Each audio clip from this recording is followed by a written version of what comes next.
Vitior, ia zi ceva amuzante. Cartea de matematică s-a sinucis. De atâta că avea prea multe probleme.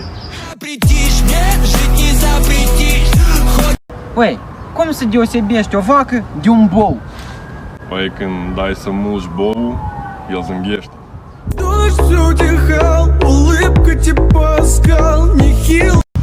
Victor, dacă și face mult lumea, e post și nu-ți place. Ei, dar pe medicii măia recomandă sex neurologic. Adică? Să te fut cu mintea.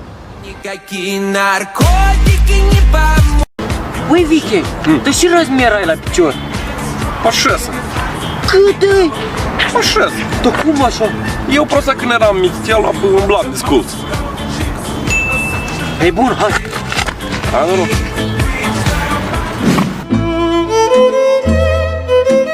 A și faci, ei? Da ia că am vrut să încerc metoda ta. Dar văd că ești încălțat. Apă da, dar pe eu fără kilot semblu.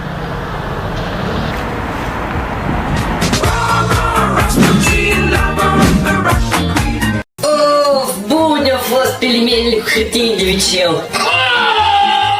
Дорогая, și cu tine? Я походу нас!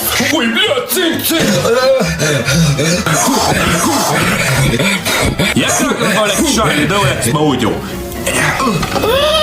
Опа! Здорово, сынок! Витя, фэшева, Витя! Brat, sănoc, nu știi chiar serios, chiar am vrei să ieși, nu așteaptă până vine salvarea. Feciorașul meu, nu hai, te rog, mă să fac te ce vrei, nu mă rabde. Ha? Poftim? Nu, na? Deci de prins. Na? Dă o pivă. Nu, ladno, așa pe fundul a rămas de la țâni. Ia ca să mai spate de mai stat. Parcă mai ușor. E semeni lutat, tu. Stai, dar cu cine tu vorbeai acolo? Ei, cu cine? Cu tine? Zic că seamănă cu mine. Tot așa e, baivoi.